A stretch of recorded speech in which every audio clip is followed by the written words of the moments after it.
সুপ্রিয় শিক্ষার্থী, আসসালামু আলাইকুম। জয়কলির পক্ষ থেকে আমি জাকিতা জোহার তোমাদের সকলকে আমন্ত্রণ জানাচ্ছি।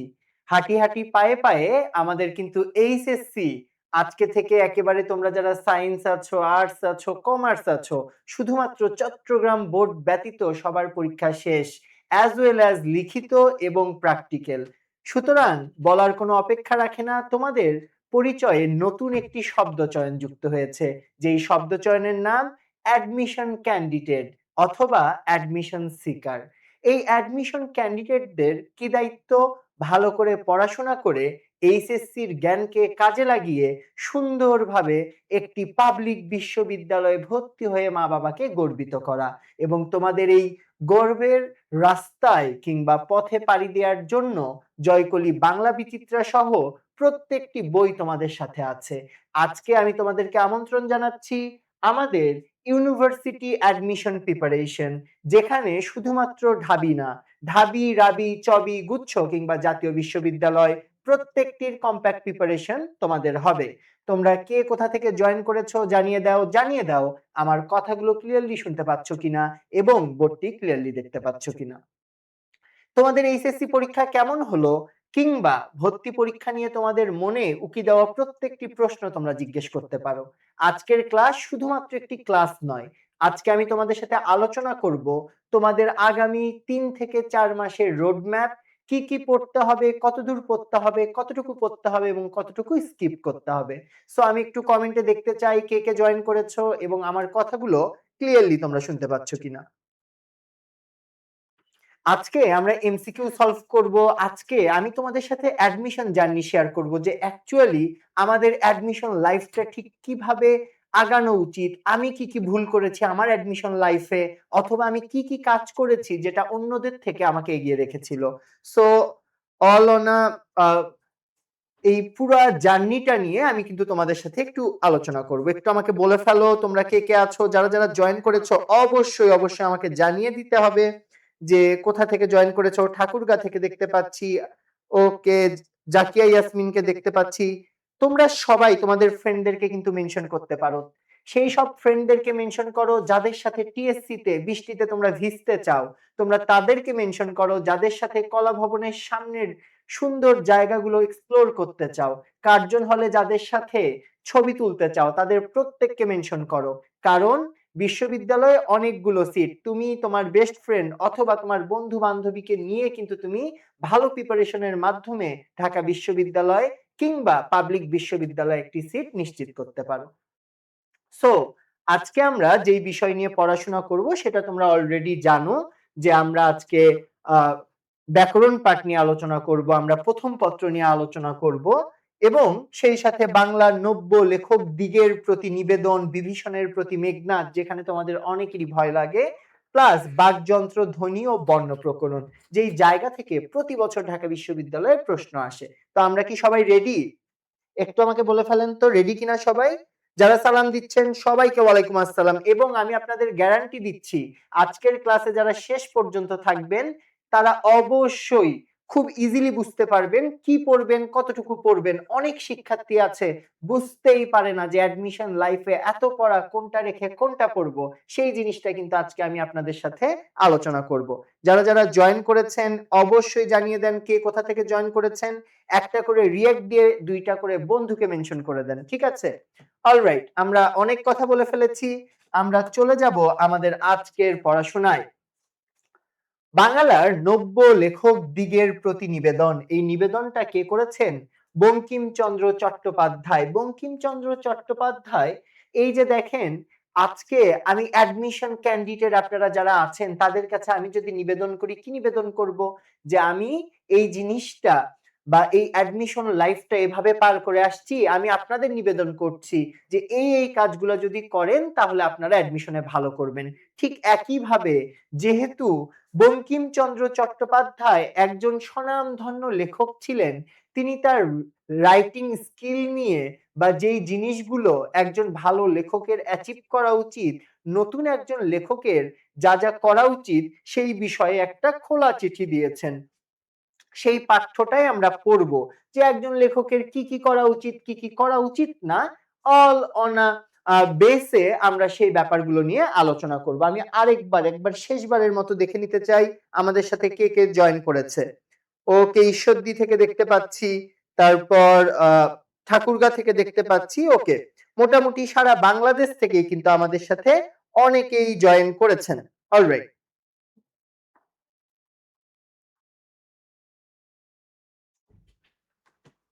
আচ্ছা, প্রথমেই যদি বলি বঙ্কিমচন্দ্রের জন্ম কবে, একটু আমাকে বলে ফেলতে হবে। বঙ্কিমচন্দ্রের জন্ম কবে একটু বলে ফেলেন তো ভাইয়া আপুরা, বঙ্কিমচন্দ্রের জন্ম কবে। এবং এই যে কবি পরিচিতি থেকে কিন্তু অবশ্যই আপনারা মাঝে মাঝেই কোশ্চেন পান, ঠিক আছে। সো আমরা যদি জন্ম বলি 26শে জুন, আমাকে একটু ডেটটা বলে ফেলতে হবে। যারা যারা ক্লাসে উপস্থিত আছেন একটু রেসপন্সিভ হইতে হবে, ঠিক আছে, একটু রেসপন্স করতে হবে। 1838, 1838।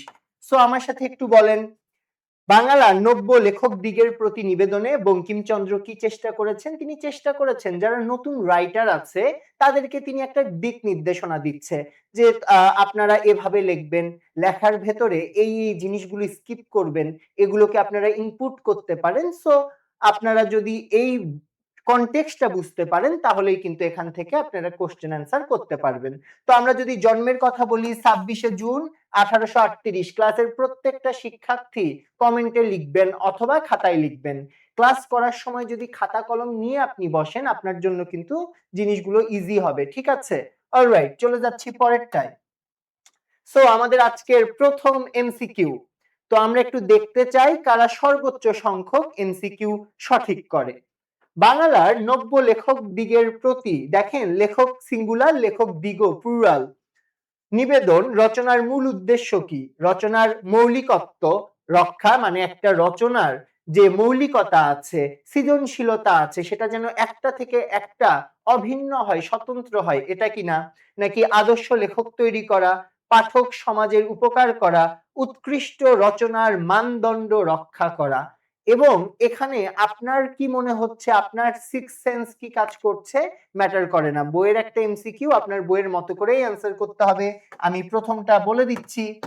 দেখেন এখানে বঙ্কিমচন্দ্র কি চেষ্টা করেছে, একটা রচনা উৎকৃষ্ট মানদণ্ড ঠিক করা বা স্ট্যান্ডার্ড ঠিক করা, যে একটা লেখা ভালো লেখা হতে হইলে সে স্বতন্ত্র হইতে পারে, তার টপিক আলাদা হইতে পারে, কিন্তু একটা স্ট্যান্ডার্ড বা একটা বেঞ্চমার্ক সেখানে কিন্তু সেট করে দেয়া আছে। সো একের অ্যান্সার কি? ঘ।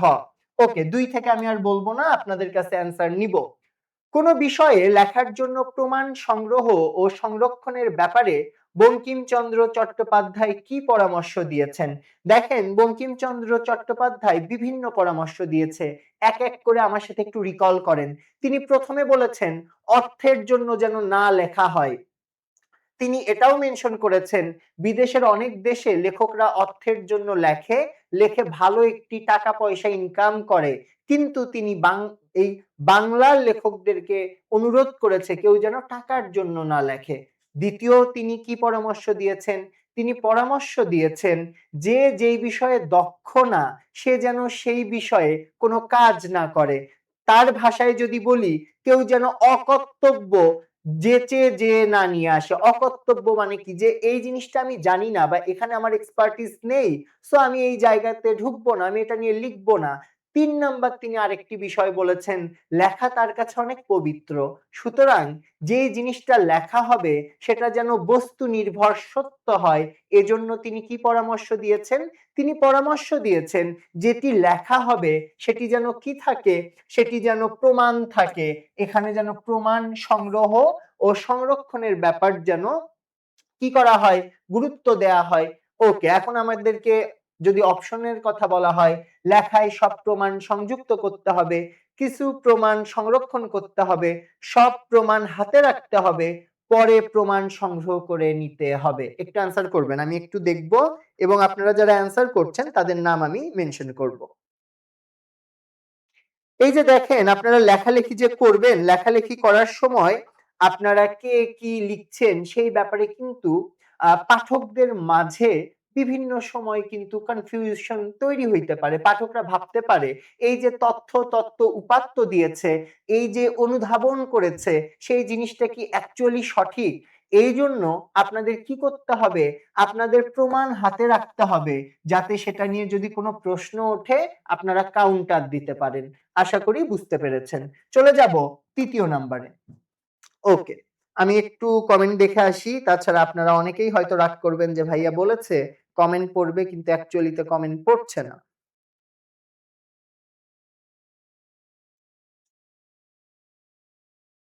ওকে, অনেকেই অ্যান্সার করছেন। চমৎকার! আরজু অ্যান্সার করেছে, জারিন মেনশন করেছে, মনি আছে, আফরিন আছে, হিমু আছে, প্রীতি আছে, খাদিজাতুল কোবরা আছে, সাফফাত আছে। ওকে, ঠিক আছে, মেয়েদের সংখ্যা একটু বেশি।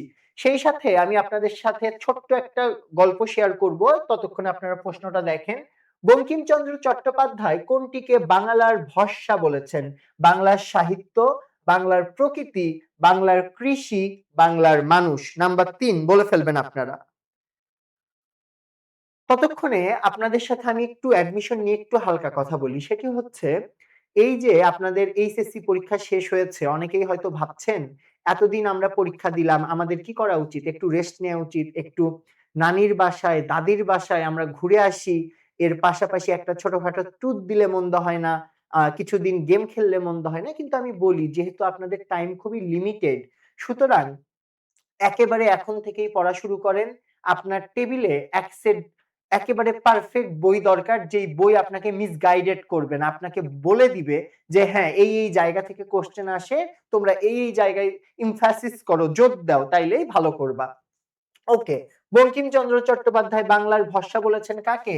এই বাংলা সাহিত্যটাই বাংলার হচ্ছে ভরসা। আচ্ছা। আমরা কিন্তু গ্রামার পড়ার সময় অনেক ব্যাখ্যা দিয়ে পড়বো। বাট অ্যাকচুয়ালি ফার্স্ট পেপারে আসলে ব্যাখ্যা দিয়ে ওইভাবে পড়ার কিছু নেই। বাংলার নব্য লেখকদিগের প্রতিনিবেদন প্রবন্ধে বঙ্কিমচন্দ্র চট্টোপাধ্যায় নবীন লেখকদের যে উদ্দেশ্যে পরামর্শ প্রদান করেছেন, কি উদ্দেশ্যে পরামর্শ প্রদান করেছেন? একটু আপনারা অপশন দেখেন। আমি ততক্ষণে আপনাদেরকে একটু মনে করিয়ে দেই। দেখেন, বঙ্কিমচন্দ্র কিন্তু আরো বেশ কিছু বিষয় বলেছেন। তিনি বলেছেন কোন একটি লেখা আপনি লেখার সাথেই যেন ছাপিয়ে না ফেলেন। একটা লেখা আপনার কমপ্লিট হওয়ার পর তিনি কিছুদিন ফেলে রাখতে বলেছেন। যেন সেই লেখাটা কিছুদিন পর যখন আপনি পুনরায় চেক করবেন, তখন সেখানে দেখবেন যে আপনার ভিতর থেকেই কিছু ওয়ার্ড সংশোধনের জন্য আপনাকে তাগাদা দিচ্ছে বা তাগিদ দিচ্ছে যে না, এই জিনিসটা হয়তোবা এভাবে লিখলে বেটার হতো। এইভাবেই কিন্তু একজন ভালো রাইটারে পরিণত হয়। সো আমাদের অ্যান্সার কি হবে?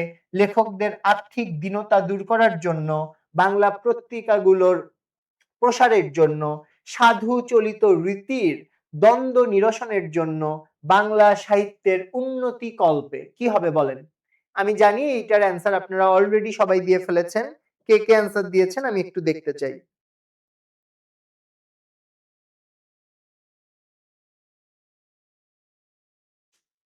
একটু ঝটপট অ্যান্সার দিয়ে ফেলতে হবে। ঠিক হোক অথবা ভুল হোক, এখানে কিন্তু আপনাকে কেউ জাজ করবে না। আপনারা আপনাদের অ্যান্সার করবেন। ওকে, অনেকে অ্যান্সার করেছেন ৪ এর ডি, একেবারে পারফেক্ট। বাংলা সাহিত্যের উন্নতি কল্পে। এরপরে আসেন, বাংলা শব্দটি দ্বারা কি বোঝানো হয়েছে? বলেন কি বোঝানো হয়েছে? এখানে কি বাংলার দেশ বোঝানো হয়েছে, বাংলার মানুষ বোঝানো হয়েছে, বাংলার ভাষা বোঝানো হয়েছে, নাকি বাংলার প্রকৃতি বোঝানো হয়েছে? অবভিয়াসলি বাংলা দ্বারা কি বোঝানো হয়েছে বলে ফেলেন। ওকে, রেদওয়ান আছে, খাদিজাতুল কোবরা আছে, মাহমুদ হাওলাদার আছে, ওকে, নিতাই চন্দ্র আছে, প্রীতি আছে, ইতি আছে। ওকে, কাকে বোঝানো হয়েছে? বাংলার ভাষা। বাংলা দ্বারা বাংলার ভাষা বোঝানো হয়েছে। সেই সাথে যেই ব্যাপারটি নিয়ে আপনাদের সাথে কথা বলছিলাম যে এই সময়ে আপনাদের মিসগাইডেড হওয়া যাবে না। আপনাদের টেবিলে এক সেট একেবারে পারফেকশন রাখতে হবে, এবং পারফেকশনের আরেক নাম জয়কলি, এটা আমরা সকলেই জানি।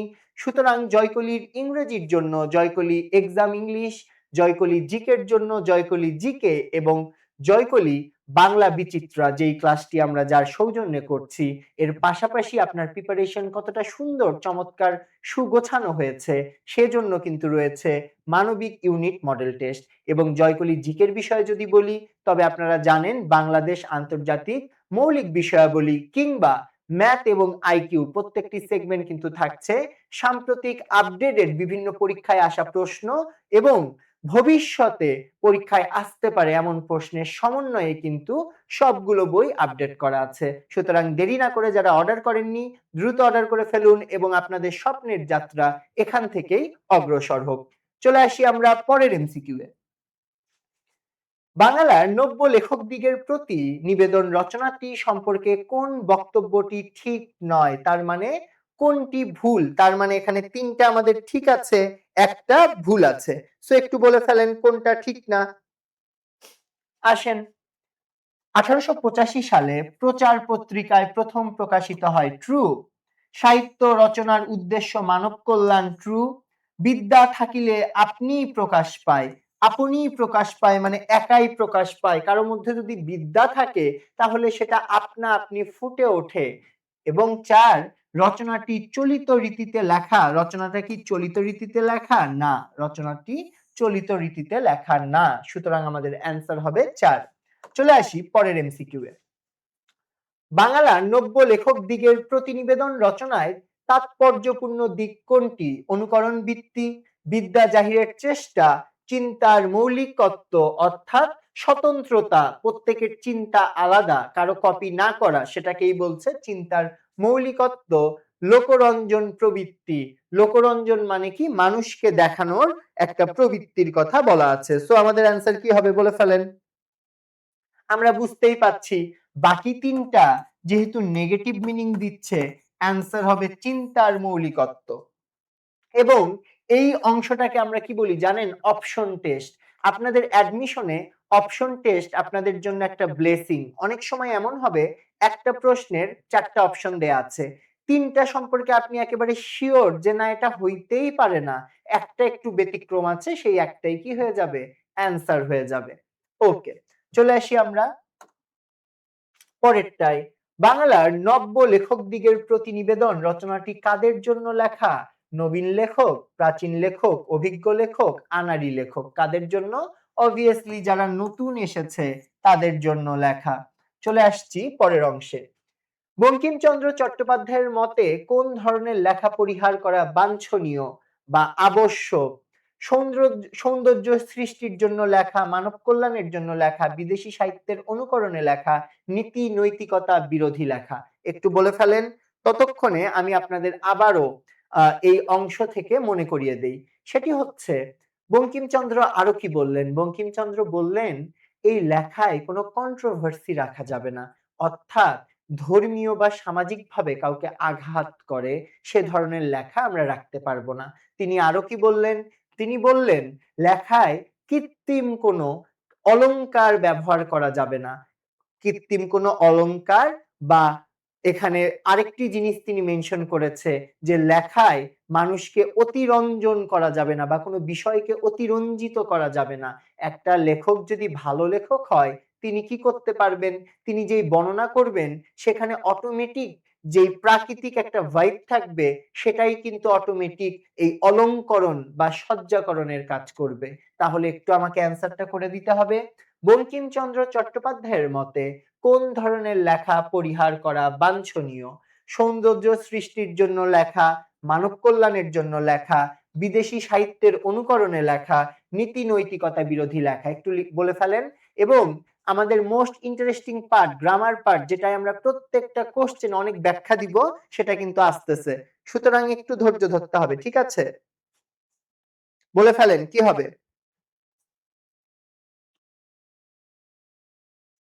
আপনারা একটু সবাই সবার ফ্রেন্ডকে মেনশন দিয়ে ফেলেন তো। সবার ফ্রেন্ডকে সবাই একটু মেনশন করে ফেলেন। অবশ্যই কোন লেখায় কি ধরনের লেখা আমাদের পরিহার করতে হবে? নীতি নৈতিকতা বিরোধী লেখা, যেটা ধর্মীয়ভাবে বা সামাজিকভাবে আমাদের মূল্যবোধের সাথে যায় না, সেটা আমাদের পরিহার করতে হবে। চলে আসি বাংলার নব্য লেখকদিগের প্রতিনিবেদন রচনা থেকে কোনটি জানা যাবে? প্রাঞ্চল ভাষার রচনা লেখার উপায়। প্রাঞ্চল মানে কি? সাবলীল, যেখানে খুব সুন্দর গতিতে লেখাটি এগিয়ে যাবে। লেখার মাধ্যমে অর্থ উপার্জনের উপায়, আদর্শ লেখক হওয়ার উপায়, লেখার সৌন্দর্য বৃদ্ধির উপায়। বলে ফেলেন কি হবে?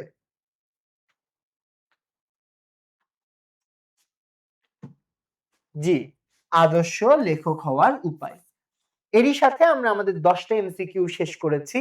এ পর্যায়ে আপনাদের সাথে আমি পরিচয় করিয়ে দেই আপনাদেরই পরিচিত, আপনাদেরই আপন যেই বইটি আপনাদের টেবিলে শোভা পেয়েছিল এইচএসসির সময়েও এবং যার বদৌলতে আপনারা অনেকেই এইচএসসি পরীক্ষা অনেক ভালো দিয়েছেন এবং এই সেই বাংলা বিচিত্রা বই, যেই বাংলা বিচিত্রা বই পড়ে আপনাদের হাজারো সিনিয়র তাদের স্বপ্নের ঢাকা বিশ্ববিদ্যালয় সহ বিভিন্ন পাবলিক বিশ্ববিদ্যালয়ে প্রতি বছর চান্স পায় এবং এই বাংলা বিচিত্রা বইয়ে আমি যদি সেগমেন্ট গুলোর কথা বলি, বাংলা প্রথম পত্র, দ্বিতীয় পত্র কিংবা বিরোচন মানে মুখস্থ অংশ, প্রত্যেকটি বিষয় কিন্তু খুব সুন্দরভাবে সাজিয়ে দেয়া আছে। এখানে হাইলাইটেড করে দেয়া আছে বিগত বছরে আসা প্রশ্ন, সেই সাথে হাইলাইটেড করে দেয়া আছে আগামী পরীক্ষাগুলোতে কোন প্রশ্নগুলো আসতে পারে, আসবে কিংবা অবশ্যই আসার মতো সম্ভাবনা রয়েছে। তো সবকিছু মিলিয়ে বইয়ের একেবারে সূচিপত্র থেকে শুরু করে শেষ পৃষ্ঠা পর্যন্ত আপনাদের পড়ার ধরনটা কেমন হওয়া উচিত, একজন দুর্বল শিক্ষার্থী অ্যাজ ওয়েল অ্যাজ একজন সবল শিক্ষার্থী কিভাবে 0 থেকে প্রোতে পৌঁছাবে সেটি কিন্তু বাংলা বিচিত্রা দুর্দান্তভাবে আপনাদেরকে সহায়তা করবে। চলে আসি আমাদের 11 নাম্বার প্রশ্নে। বিজ্ঞাপন বিরতি শেষে আমরা আবারও ফিরে আসছি আজকের ক্লাসে। বাংলা সাহিত্যের প্রথম সার্থক উপন্যাস চরিত্রহীন, চোখের বালি, দুর্গেশ, নন্দিনী, বিষবৃক্ষ, এইটা আপনাদের অনেকেরই জানা এবং সেই সাথে আমি বলে দেই আপনাদের কিন্তু ঢাবির যদি আমি কথা বলি যে ঢাবিতে কোন কোন জায়গা থেকে প্রশ্ন আসে, তবে কিন্তু এই 4টা বিষয়ে আপনারা খুব সুন্দরভাবে খেয়াল রাখবেন। প্রথমত, প্রথম পত্র থেকে কিন্তু প্রশ্ন আসবেই, এটা বলার কোনো অবকাশই রাখে না। দ্বিতীয়ত, গ্রামার পার্ট বা ব্যাকরণ পার্ট থেকেও প্রশ্ন আসবে। তৃতীয়ত, বিরোচন বা মুখস্থ পাঠ থেকে প্রশ্ন আসবে। চতুর্থত, কি আসবে? আপনাদের বিভিন্ন সাহিত্য রিলেটেড কোশ্চেন আসতে পারে। যদিও সাহিত্য থেকে আপনাদের ডিরেক্ট প্রশ্ন দেওয়ার কোনো নিয়ম নেই, নিয়ম নেই বলতে বোঝাচ্ছি প্রচলন নেই, তবুও কবি পরিচিতিগুলো থেকে অনেক প্রশ্ন আসে। আবার আপনাদের যে সকল লেখক বা কবি মানে জীবনী দেয়া আছে তাদের বইয়ের বাহিরেও কিন্তু তাদের লাইফ থেকে, তাদের উপন্যাস থেকে বিভিন্ন প্রশ্ন আসতে পারে। তো আমি যদি বলি ইন আ নাটশেল, এই 4টা বিষয় যদি আপনারা কভার আপ করেন তাহলে কিন্তু ইনশাআল্লাহ আপনারা ভালো করতে পারবেন। ওকে, কারো কোনো কোশ্চেন আছে? এই পর্যন্ত কারো কোনো কোশ্চেন আছে কিনা একটু আমাকে বলেন। আচ্ছা, এরপরে আসেন। বিড়াল রচনায় কোন চরিত্রের মাধ্যমে দরিদ্রের অধিকার ও সংগ্রামের কথা বলা হয়েছে? বিড়াল, কমলাকান্ত, নৈয়ায়িক নাকি নেপোলিয়ন? বলে ফেলেন। বিড়াল আপনাদের অনেকেরই প্রিয় এবং এই বিড়ালকে এখানে আমরা যদি বলি যে একটা মেটাফোর আকারে ইউজ করে কি করা হয়েছিল? দরিদ্রদের অধিকার এবং সংগ্রামের কথা বলা হয়েছিল যে মানবজাতি তারা তো সবসময়ই খায়। আমি একটা বিড়াল হয়ে যদি একটু কারো ভাগের দুধ খেয়ে থাকি এজন্য আমাকে মারতে উদ্ধত হতে হবে কেন? এই এই যে এক্সপ্রেশন, এই যে একটা বিড়ালের মধ্য দিয়ে দরিদ্রদের যেই সংগ্রাম, তাদের জীবন, তাদের খাদ্য, তাদের মৌলিক অধিকার নিয়ে যেই সংগ্রাম, সেই সংগ্রামগুলো নিয়েই কিন্তু এই রচনা। এই রচনার নাম কি বলে ফেলেন?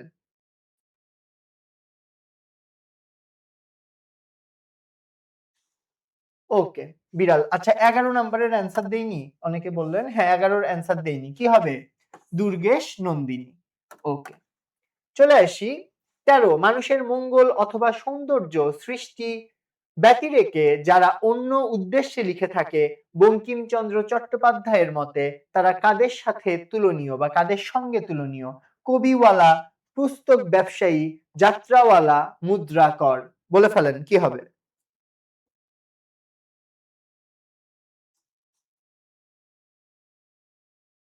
কি হবে বলেন? যাত্রাওয়ালা।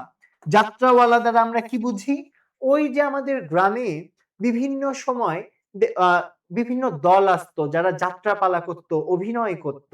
সেই বিষয়টার সাথেই বঙ্কিমচন্দ্র বলেছেন, মানুষের মঙ্গল বা সৌন্দর্য সৃষ্টি বাদে যাদের অন্য কোনো উদ্দেশ্য থাকে, যারা অন্য উদ্দেশ্যে লেখে, তারা আসলে যাত্রাপালার মতো কাজ করে বা যাত্রাওয়ালা, যে তারা সাময়িক মানুষের সামনে বড় হওয়ার জন্য বা নিজেকে জাহির করার জন্য লেখে, কিন্তু এতে আত্মসমাজের বা আত্মসামাজিক কোনো উন্নয়ন ঘটে না। ওকে, চলে যাব তারপরেরটায়। বাংলার নব্য লেখকদিগের প্রতিনিবেদন রচনার শুরুতে লেখক কিসের জন্য লিখতে নিষেধ করেছেন? শুরুতে বলেছে, একটা ওয়ার্ড আছে শুরুতে, তাহলে কি হবে? যশের জন্য। ইভেনচুয়ালি তিনি অর্থের জন্য লিখতে নিষেধ করেছেন, যে তোমরা কেউ অর্থের জন্য লিখবে না। যদিও বিদেশিরা অর্থের জন্য লেখে এবং কারি কারি টাকা পায়, তবে আমাদের এই বাংলায় তোমরা কেউ অর্থের জন্য লিখবা না। কিন্তু এখানে যে এই যে একটা শব্দ আছে শুরুতে, এই জন্য এখানে অ্যান্সার হবে যশ। তো অ্যাডমিশন লাইফটা এমনই যে তোমার একেবারে পুঙ্খানুপুঙ্খভাবে প্রত্যেকটা লাইন সম্পর্কে একটা বেসিক ধারণা থাকতে হবে, যে আচ্ছা এটা আসলে কি অ্যান্সার হবে, ওইটা আসলে কি অ্যান্সার হবে। এগুলো যখন তুমি আত্মস্থ করতে পারবে, অ্যাডমিশন লাইফ তোমার তখন সুন্দর হবে। চলে আসো, বাংলা সাহিত্যে প্রথম সার্থক উপন্যাসের রচয়িতা কে? বঙ্কিমচন্দ্র চট্টোপাধ্যায়, রবীন্দ্রনাথ ঠাকুর, মাইকেল মধুসূদন দত্ত, মানিক বন্দ্যোপাধ্যায়। অ্যান্সার করে ফেলো।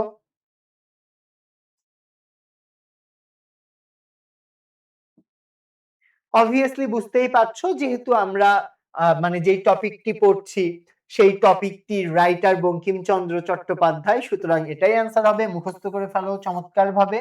এবং একজন দেখলাম কমেন্ট করেছো যে ভাইয়া কয় ঘন্টা পড়বো? পৃথিবীর ইউজলেস প্রশ্নগুলোর মধ্যে এটা একটা প্রশ্ন। দেখো কয় ঘন্টা পড়বে এই ব্যাপারটা আমি বলি। পৃথিবীতে সৃষ্টিকর্তা প্রত্যেককে প্রত্যেককে মানে আমরা যা বিশ্বাস করি তাতে সমান মেধা দিয়ে পাঠিয়েছে। হতে পারে কেউ একটু বেশি শার্প, হতে পারে কেউ একটু কম শার্প, বাট এইটা একেবারে খুবই গৌণ ব্যাপার। তোমার নিজের পড়াশোনার একটা রুটিন করতে হবে, যে ঠিক আছে আমি প্রথমে জয়কলি কোশ্চেন ব্যাংক থেকে দেখব বিগত বছরে কি কি প্রশ্ন বেশি এসেছে। আমি বিগত ৫ বছরের কোশ্চেন জয়কলি কোশ্চেন ব্যাংক থেকে দেখব। এরপরে যেই কোশ্চেন গুলো বেশি এসেছে আমি জয়কলি বাংলা বিচিত্রা, জয়কলি জিকে অ্যাজ ওয়েল অ্যাজ আমি এক্সাম ইংলিশ থেকে সেই টপিক গুলো খুব ভালো করে পড়ব, সেটার যেই অনুশীলনী আছে সেটা সলভ করব। এরপরে জয়কলির একটা দুর্দান্ত ফিচার আছে, সেলফ টেস্ট। এই সেলফ টেস্টে নিজেকে যাচাই করব।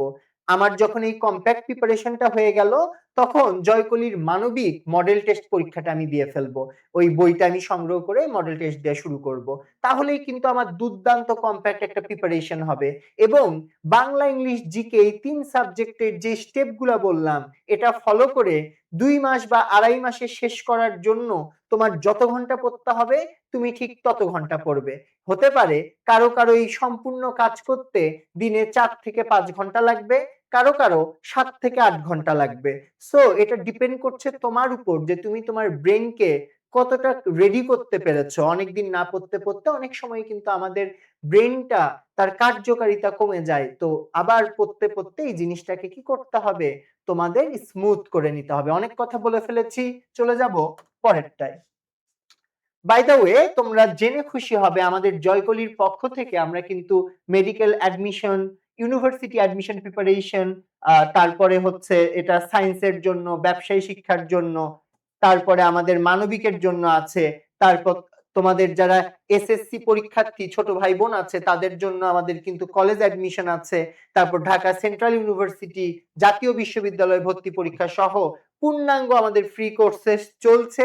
তোমরা যদি জয়কলির এক সেট বই প্লাস আমাদের এই ক্লাসগুলো ফলো করো, ইনশাআল্লাহ তোমরা তোমাদের কাঙ্ক্ষিত লক্ষ্যে পৌঁছে যাবে। চলে আসলাম আমাদের আজকের ক্লাসের সেকেন্ড কোশ্চেন। বিভীষণের প্রতি মেঘনাদ লিখেছেন মাইকেল মধুসূদন দত্ত। চলে আসুন, নিচের তথ্যগুলো কোন বিষয়টি আগে ঘটেছে তার সুনির্ধারিত ক্রম বিন্যস্ত করো। মেঘনাদ বধ কাব্য, খ্রিস্ট ধর্ম গ্রহণ, কলকাতার হিন্দু কলেজে সপ্তম শ্রেণীতে ভর্তি, দ্য ক্যাপটিভ লেডি। এখন এখানে আমাদেরকে বলেছে মাইকেল মধুসূদন দত্তের লাইফের যদি আমরা একটা সিকোয়েন্স করি যে এই ৪টা কাজ তিনি কোনটার পরে কোনটা করেছেন, তাহলে আমাদের কিন্তু সেইভাবে সাজাতে হবে। ওকে, আমরা বুঝতেই পারছি যে সপ্তম শ্রেণীতে যে ভর্তি হয়েছে এটাই তার প্রথম কাজ, তাহলে প্রথমে লিখলাম ৩। এরপরে আমাকে একটু বলতে হবে তিনি দ্বিতীয়তে কোন কাজ করেছে। একটু কমেন্ট করো, আমি দেখছি তোমাদের কমেন্ট। দ্বিতীয়তে কোন কাজ করেছে বলে ফেলো। দ্বিতীয়তে কোন কাজ করেছে? দ্বিতীয়তে তিনি খ্রিস্ট ধর্ম গ্রহণ করলেন। তিনি ভাবলেন সাহিত্য চর্চা যদি আমি করতে যাই তবে আমার খ্রিস্টান হতে হবে। আমি দেশে থেকে আমার কোনো লাভ নেই। আমি বাহিরে যাব, আমি খ্রিস্টান ধর্ম গ্রহণ করব। তাহলেই আমি অনেক পপুলার রাইটার হতে পারবো। সুতরাং তিনি কি করলেন? তিনি খ্রিস্ট ধর্ম গ্রহণ করলেন। এরপরে তার যে রচনা দ্য ক্যাপটিভ লেডি সেটি তিনি রচনা করলেন। তবে সেখানে তিনি যে পরিমাণ আশা নিয়ে গিয়েছিলেন সেই আশাটা পূর্ণ হলো না, বা তার লেখাটা তত বেশি সমাদৃত হলো না। তারপরে দুঃখ, কষ্ট, ক্ষোভে, হতাশায় তিনি কি করলেন?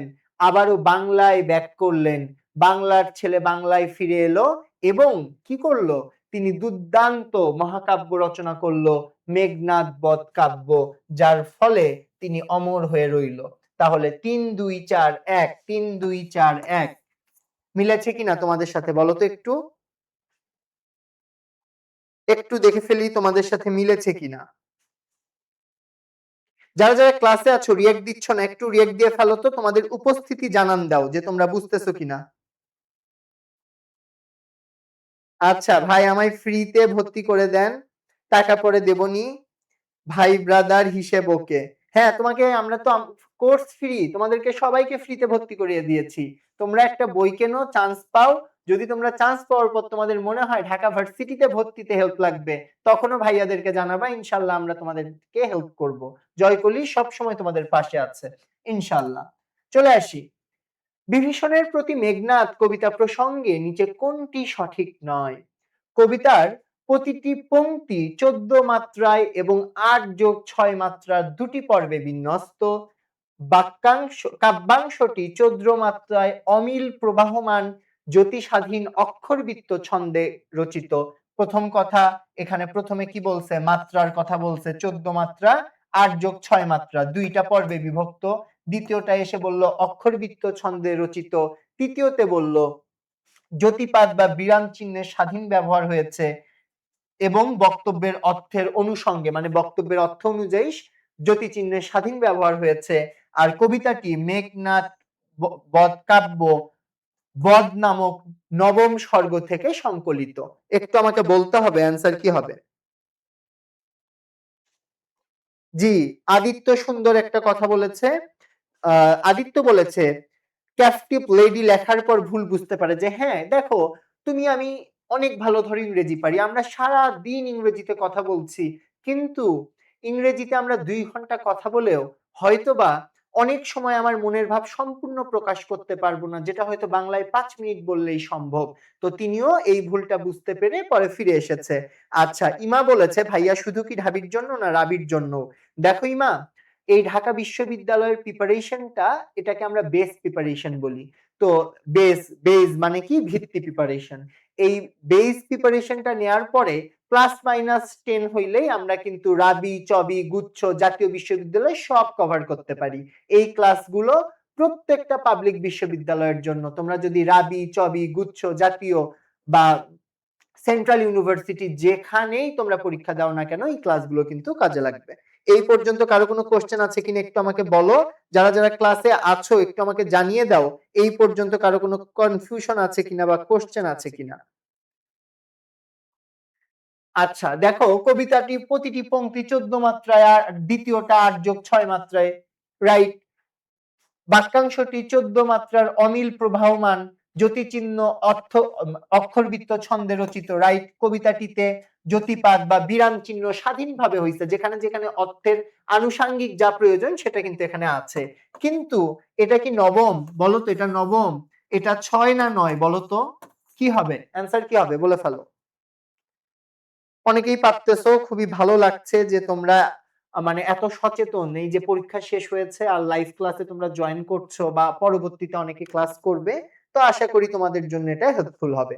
আর যারা যারা বাংলা বিচিত্রা বইটি এখনো অর্ডার করোনি, তোমরা কিন্তু এখনই অর্ডার করতে পারো। আমাদের এই ক্লাসের কমেন্ট সেকশনে চেক করলেই কিন্তু অর্ডারের ফুল প্রসেস তোমরা কিন্তু জানতে পারবে। ওকে, এবার আসো আমরা চলে যাই তারপরেরটাই। সো বিভীষণের প্রতি মেঘনাদ কাব্যাংশের প্রতিটি পংক্তি ১৪ মাত্রার কয়টি পর্বে বিন্যস্ত? এর আগের কোশ্চেনে আমরা দেখছি কয়টায়? ২টা। কি কি?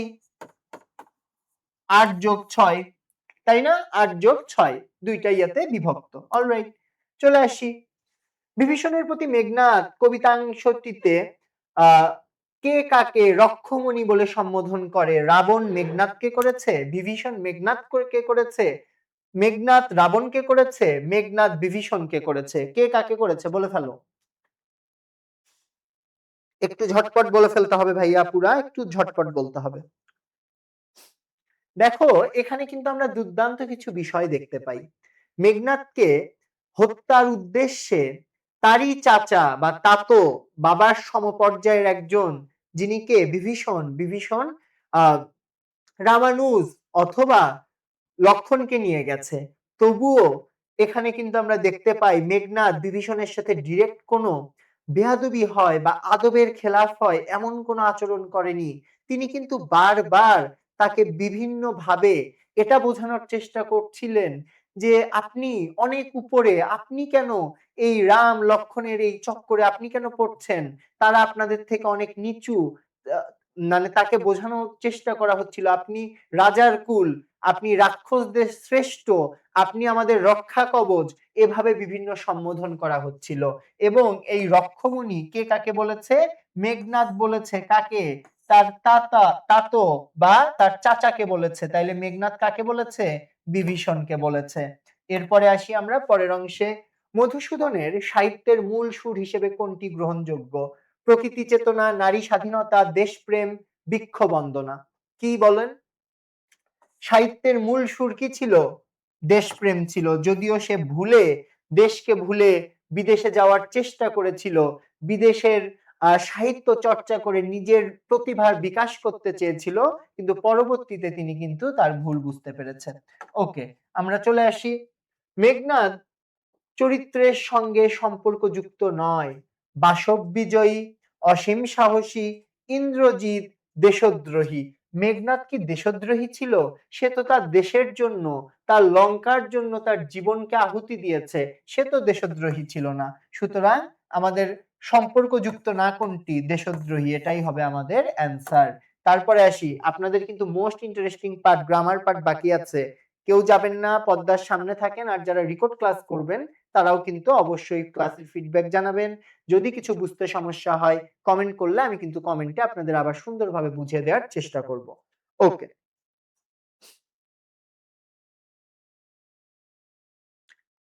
সো ঘরের শত্রু বিভীষণ এ প্রবাদ বাক্যটি বিভীষণের কোন আচরণকে কেন্দ্র করে প্রচলিত?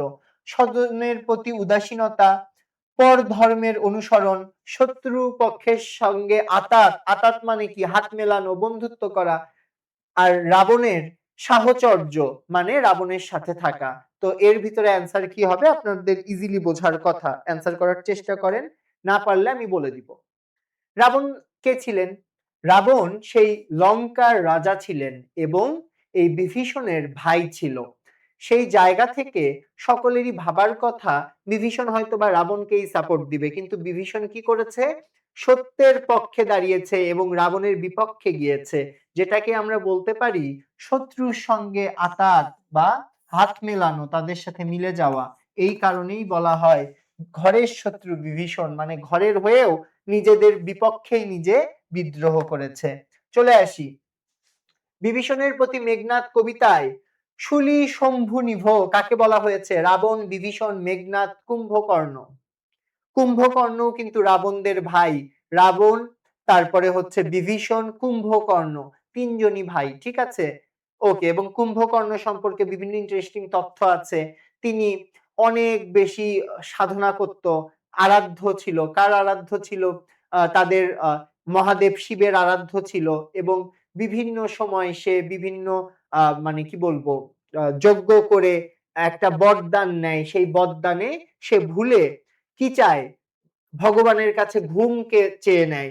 এজন্য সে 6 মাস ঘুমাতো, 6 মাস জাগ্রত থাকতো, কিন্তু সে প্রচন্ড পরিমাণ শক্তিশালী ছিল। ওকে, একটু অ্যান্সারটা বলে দিতে হবে।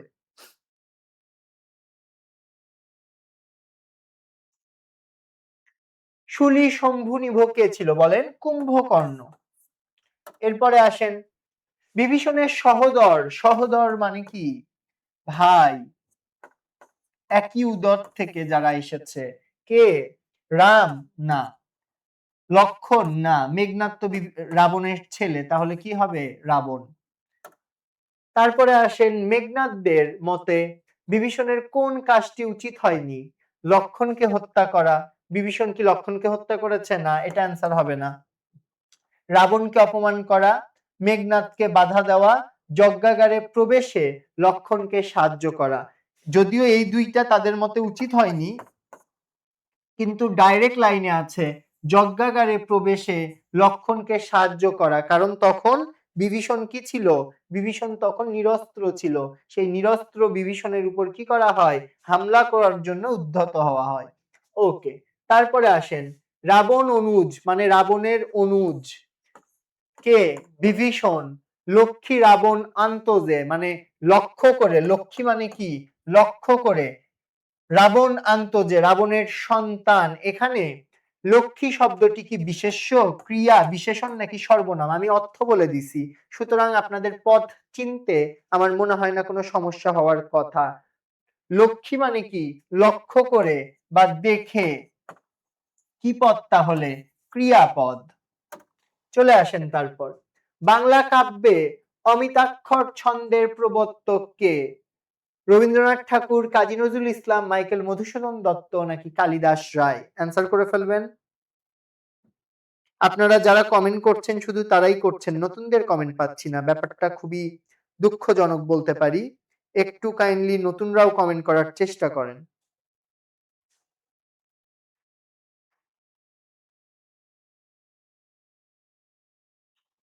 খ শিওর? আচ্ছা, না, অ্যান্সার হবে গ, মাইকেল মধুসূদন দত্ত। এবার আসেন হায় তাতো, উচিত কি তব এ কাজ? তাতো মানে কি বোঝানো হয়েছে? পিতৃ সমকক্ষ বা পিতার সমান, চাচা। বিভীষণ কাকে বোঝানো হয়েছে? বিভীষণ, মেঘনাদ, রাবণ নাকি লক্ষণ? কাকে বোঝানো হয়েছে? বিভীষণকে বোঝানো হয়েছে। তারপরে আসেন কোন দেশের কবি প্রথম সনেট লেখেন? ইতালি, ফ্রান্স, জার্মানি নাকি ইংল্যান্ড? বলে ফেলেন।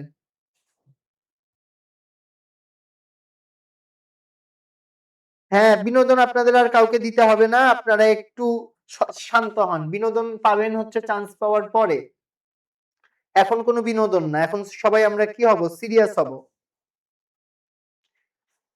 প্রথম সনেট লেখে কোন দেশের লেখক? ইতালি। এরপরে আসেন কোনটি মাইকেল মধুসূদন দত্ত রচিত নাটক না নয়?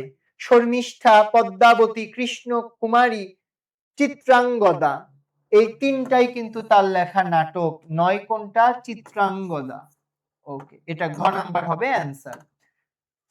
আবারও বলছি, মানবিক এবং বিভাগ পরিবর্তন সেট সকল বিশ্ববিদ্যালয় ভর্তির টেক্সট বুক, যেটাকে আমরা বলি জয়কলির এক সেট বই, যা আপনাদের 100% কমনের নিশ্চয়তা দেয়। এবং জয়কলি থেকে প্রতি বছরই যে কত পার্সেন্ট কমন আসে সেটা কিন্তু আপনারা আমাদের পেজের পিন পোস্টে দেখতে পারবেন, যে এটা শুধুমাত্র আমরা মুখে বলার জন্য বলি নাকি অ্যাকচুয়ালি আমরা পৃষ্ঠা নাম্বার সহ দেখিয়ে দেই। ওকে, এরপরে আসেন আজকের ক্লাসের মূল চার্মিং অংশ, বাকযন্ত্র, ধ্বনি ও বর্ণ প্রকরণ। বাকযন্ত্র বলতে আমরা কি বুঝি? বাকযন্ত্র বলতে আমরা বুঝি আমাদের অঙ্গ প্রত্যঙ্গের সেই সকল অঙ্গ প্রত্যঙ্গ যা আমাদের বিভিন্ন প্রকার শব্দ করতে বা বিভিন্ন প্রকার ধ্বনি তৈরি করতে সহায়তা করে।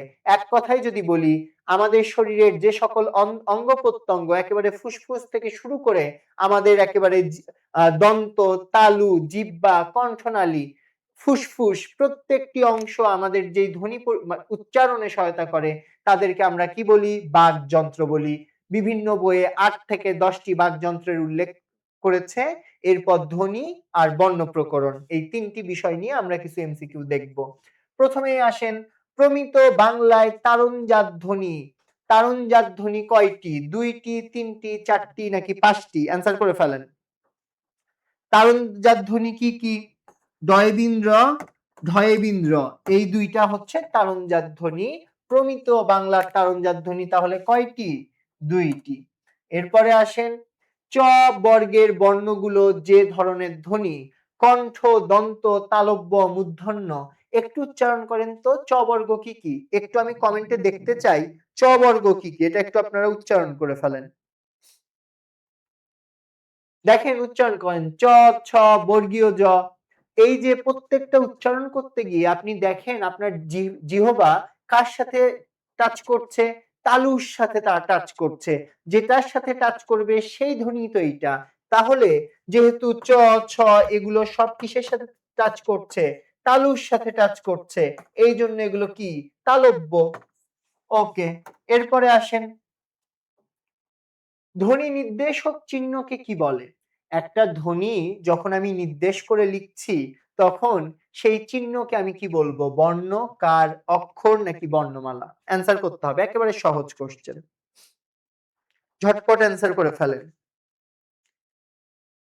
মুখে যখন আমি অর্থবোধক একটা সাউন্ড করছি সেটাকে আমি যদি ধ্বনি বলি, সেটাকে যখন আমি লিখিত আকারে ট্রান্সফর্ম করছি সেটাকে আমি কি বলবো? বর্ণ বলবো, কার বলবো, অক্ষর বলবো নাকি বর্ণমালা বলবো? বলে ফেলেন। এত লেট করলে হবে না, বর্ণ। এরপর আসেন বাংলায় কোন ধ্বনির সংক্ষিপ্ত রূপ নেই? স্বরেয় সংক্ষিপ্ত রূপ নেই, এই জন্য স্বরেয়কে কি বলা হয়? নীলিন বর্ণ বলা হয়। নীল মানে জিরো, এখানে কিচ্ছুই নেই।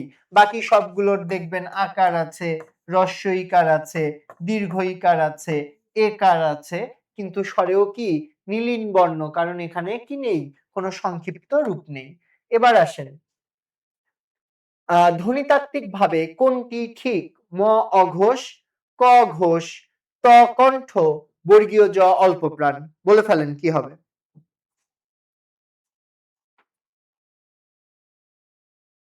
ঝটপট একটু বলে ফেলবেন কি হবে?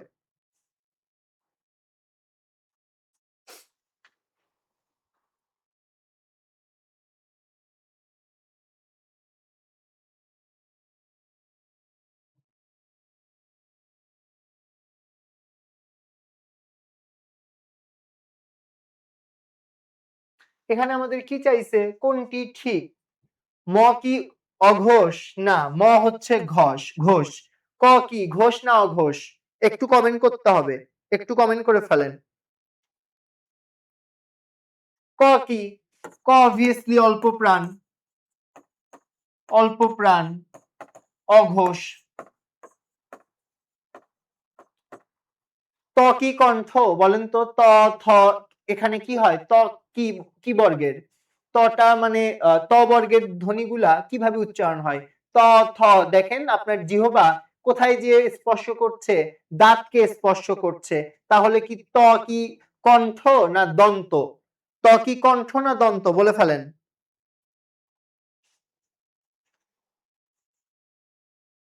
ত কি তাহলে দন্ত, দন্তমূলীয় ধ্বনি। আর বর্গীয় জ, বর্গীয় জ কি? as well as ঘোষ, এবং এটা চ বর্গের কত নাম্বার? তৃতীয় বর্ণ। তৃতীয় বর্ণ হলে এটা কি হচ্ছে? ঘোষ এবং অল্প প্রাণ। তাহলে অ্যান্সার হবে ঘ নাম্বারটা। আচ্ছা, তাহলে দেখেন ম হচ্ছে ঘোষ, এই জন্য এটা ভুল। ক ঘোষ না, ক হচ্ছে অল্প প্রাণ, অঘোষ, এটাও ভুল। ত কণ্ঠ না, ত দন্ত। কেন? উচ্চারণ করেন ত থ দ, আপনার জিহ্বা দাঁতের সাথে টাচ করছে, সুতরাং এটা কি হয়ে যাবে? এটা অবভিয়াসলি এটা দন্ত হয়ে যাবে। এন্ড তারপরে বর্গীয় জ অল্প প্রাণ, কারণ চ এর তৃতীয়, চ ছ বর্গীয় জ। তাইলে এই সেগমেন্টটা কি আমাদের? এটা হচ্ছে আমাদের ঘোষ as well as কি অল্প প্রাণ, সুতরাং আমাদের অ্যান্সার হবে ঘ নাম্বারটা। চলে আসি, মৌলিক স্বরধ্বনি কয়টি? একটু আমাকে বলে ফেলেন মৌলিক স্বরধ্বনি কয়টি? এটা আপনারা জানেন, সবাই জানেন।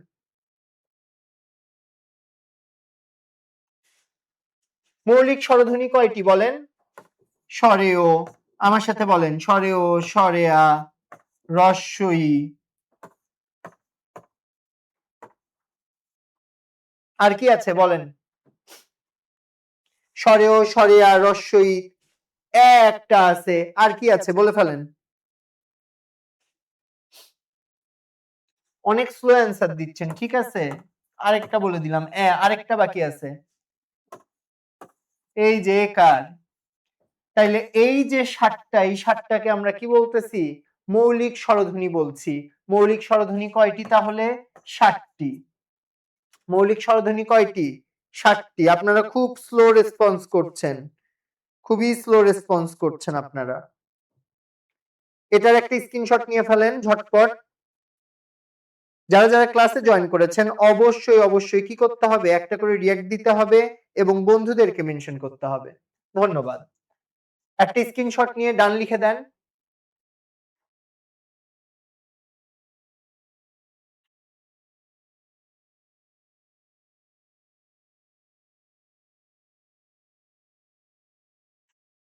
ওকে, এরপর আসেন গুচ্ছ দন্তধ্বনির উদাহরণ। প, ফ এগুলো কি ওষ্ঠ বা ঠোঁট দিয়ে উচ্চারণ হয়। ত, থ একটু আগেই দেখিয়েছি দন্ত আমাদের জিহ্বা দাঁতের সাথে যুক্ত হয়। চ, ছ তালব্য। ক, খ একেবারে ডিরেক্ট কণ্ঠ থেকে। দন্তধ্বনি বলেছে, তাহলে খ নাম্বার, এটারও একটা স্ক্রিনশট নেন। স্ক্রিনশট নিয়ে ডান বলেন।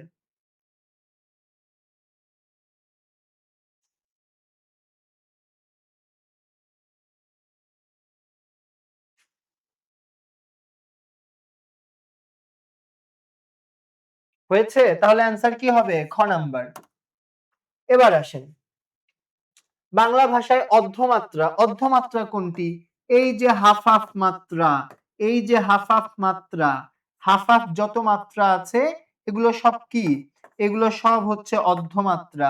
তাহলে বলেন তো অর্ধমাত্রা টোটাল কয়টা আছে? আমি 4টা লিখে দিয়েছি, আরো কি কি আছে বলে ফেলেন। এরপরে কি হইতে পারে? প। আর কি হইতে পারে বলেন? ঝটপট বলে ফেলতে হবে, আমি আপনাদের ইয়া দেখতেছি, আপনাদের কমেন্ট দেখছি। খ লিখেছি, আমাদের গ তো হবে। আর কি হবে বলেন?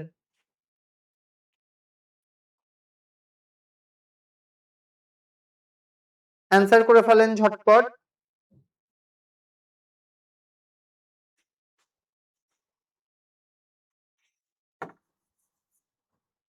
আরো একটা আছে। টোটাল কয়টি আমাদের? 8টি। আর একটা কি আছে একটু ফাইন্ড আউট করে ফেলেন। রি, খ, গ, তালবস্য, প, তারপর ধ, তারপরে থ। আর কি আছে বলে ফেলতে হবে। আর একটা আছে খুবই পরিচিত, দন্ত ন যদি থাকে মূর্ধন্য কি থাকবে না? তাহলে আমাদের অ্যান্সার কয়টা হবে? 8টা। তাইলে কয়টা? 8টা। একটা স্ক্রিনশট নিতে হবে, ঝটপট একটা স্ক্রিনশট নেন। স্ক্রিনশট নিয়ে একটু ডান বলে দেন।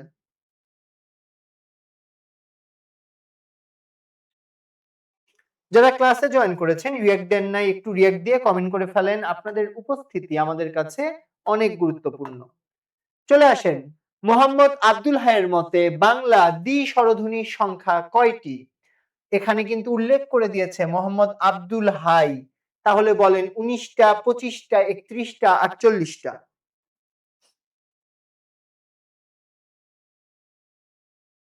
কয়টি বলেন?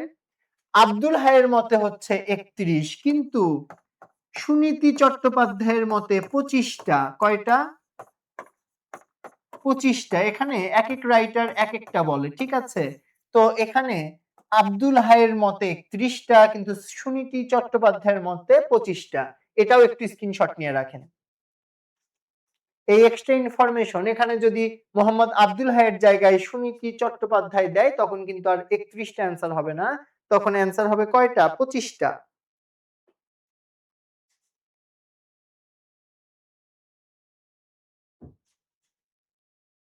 ওকে, এরপর আসেন ভাষার ক্ষুদ্রতম একক, এটা কি আর বলার অপেক্ষা রাখে? ধ্বনি। এরপরে আসেন বিশ্ববিদ্যালয়। অক্ষর মানে কি? একটা জিনিসকে যতবার ভেঙে উচ্চারণ করা যায়। বিশ, শো, বিদ, দা, লয়।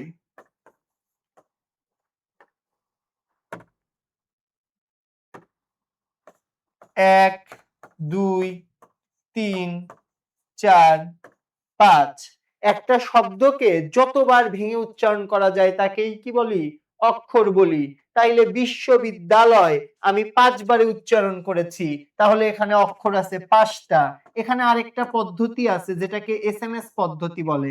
বিশ্ববিদ্যালয়কে আপনি ইংরেজিতে লিখবেন, যতগুলা ভাওয়েল আছে মনে করবেন যে এখানে অক্ষরও ততগুলা আছে, ঠিক আছে? তো আমি দুইটাই বলে দিলাম, আপনারা যেটা ইচ্ছা সেটা দিয়ে করতে পারেন। এটার একটা স্ক্রিনশট নেন। স্ক্রিনশট নিয়ে একটু ডান লিখে দেন।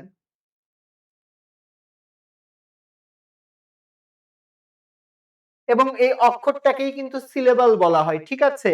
যে একটা শব্দের একবারে যতটুকু অংশ উচ্চারণ করা যায় প্রত্যেকটাই একটা সিলেবল। এবং ইংরেজিতে আপনারা পড়েছেন যে এখানে ডাই সিলেবল আছে, মনো সিলেবল আছে। মানে অনেকগুলো যদি থাকে তখন কি হবে? তো এইভাবে আমাদের কিন্তু এখানে কয়টা আছে? ১, ২, ৩, ৪, ৫ টা। সুতরাং এখানে আমরা কি বলছি? এখানে শব্দ হচ্ছে সরি অক্ষর হচ্ছে ৫ টি। চলে আসেন তারপর। ওকে, এই কোশ্চেনের অ্যান্সার আমরা প্রথম কোশ্চেনে দেখেছি তারণজাত ধ্বনি এবং কিসে প্রমিত বাংলায় তারণজাত ধ্বনি ডয়ে শূন্য র ঢয়ে শূন্য র।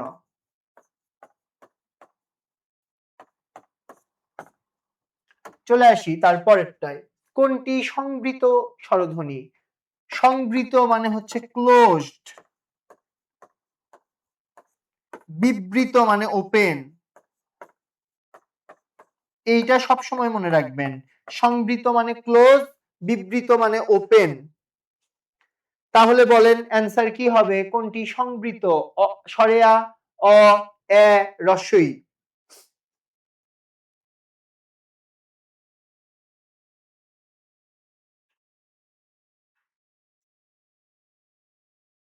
দেখেন সংবৃত স্বরধ্বনি বলেছে। ই আর উ উচ্চারণ করার সময় আপনার মুখটা বা আপনার ঠোঁটটা খুব বেশি প্রসারিত হয় না। কি হয় না? বেশি প্রসারিত হয় না। বেশি প্রসারিত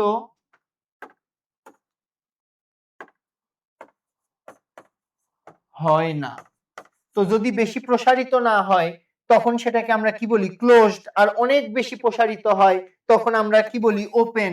তো এই সংবৃত মানে ক্লোজ এবং ই এবং উ এই দুইটা হচ্ছে সংবৃত স্বরধ্বনি। এর ভিতরে কি আছে? ই আছে। তাইলে অ্যান্সার হবে ই। এটার একটা স্ক্রিনশট নিয়ে ফেলবেন ঝটপট।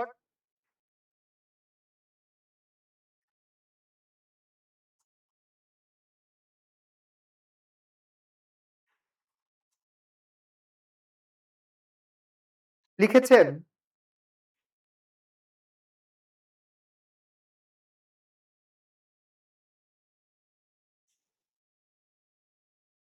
ওকে, আমাদের সাথে উত্তেজিত আকাশ ব্যাচ থেকে অনেকে জয়েন করেছেন। আপনাদেরকে ধন্যবাদ।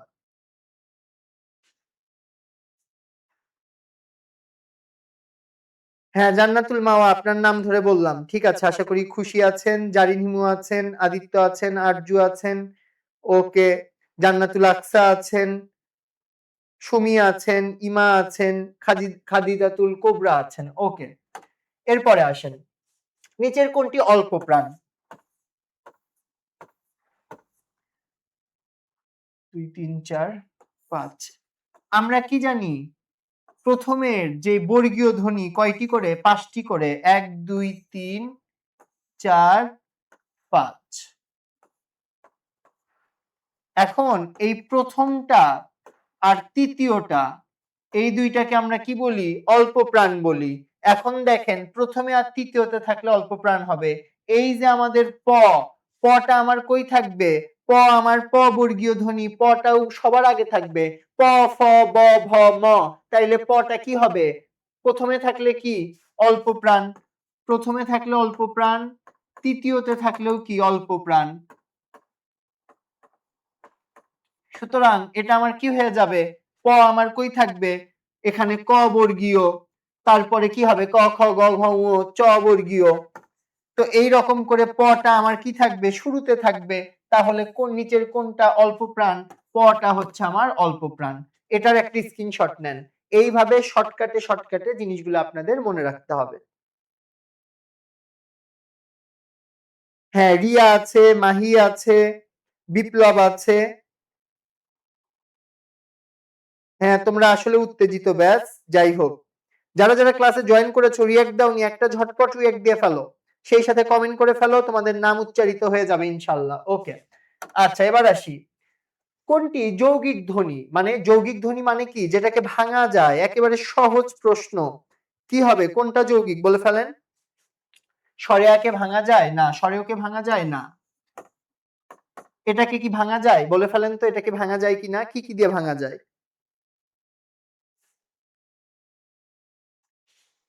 সরেওর সাথে আমি যদি রস্বই যোগ করি তাইলে কিন্তু ওই হয়। আবার কেও কিন্তু ভাঙা যায়।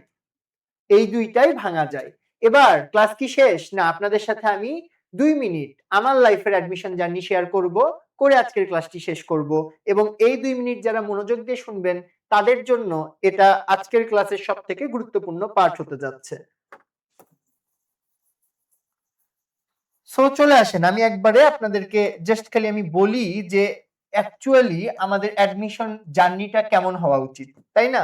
এটা কিন্তু আপনাদের জানা দরকার।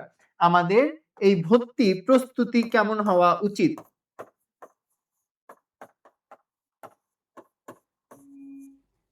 সো আপনারা খুব ভালো করে জানেন একটা জায়গায় আমি যদি যুদ্ধ করতে যাই আমার কি প্রয়োজন? আমার প্রয়োজন আমার প্রতিপক্ষ কতটা শক্তিশালী সেটা জানা। এই প্রতিপক্ষ কতটা শক্তিশালী এটা আমরা কিভাবে জানতে পারি? যদি আমরা সেই জায়গার কোশ্চেনটা সুন্দরভাবে এনালাইসিস করি। কোশ্চেন এনালাইসিস করতে গেলে আমাদের কি করা উচিত? বিগত বছরের প্রশ্নগুলো খুঁজে বের করা উচিত। সেগুলো কোন, কোন টপিক সেটা বের করা উচিত। তারপরে সেটার অ্যান্সার, সঠিক অ্যান্সার বের করা উচিত। এই ৩ টা ব্যাকআপ আপনাকে কে দিবে? জয়কলি প্রশ্ন ব্যাংক। এই ব্যাকআপ গুলো আপনাকে কে দিবে? জয়কলি প্রশ্ন ব্যাংক। এই প্রশ্ন ব্যাংকগুলোতে বিগত বছরের যে প্রশ্নগুলো আছে একেবারে শতভাগ নির্ভুল ব্যাখ্যা সহ উত্তর দেওয়া আছে। শুধুই কি তাই? না। ব্যাখ্যাতে এই রিলেটেড আরো ২-৩টি করে তথ্য দেয়া আছে। সুতরাং বিগত বছরের কোশ্চেন সলভের পাশাপাশি আপনি গুরুত্বপূর্ণ অনেক কিছুই শিখে ফেলছেন। নাম্বার ২, যখন আপনি গুরুত্বপূর্ণ টপিকগুলোর নাম জেনে গেলেন, সেই টপিকগুলো পড়ার জন্য তো প্রয়োজন বিশ্বস্ত একটা বই। সেই বই কি হতে পারে?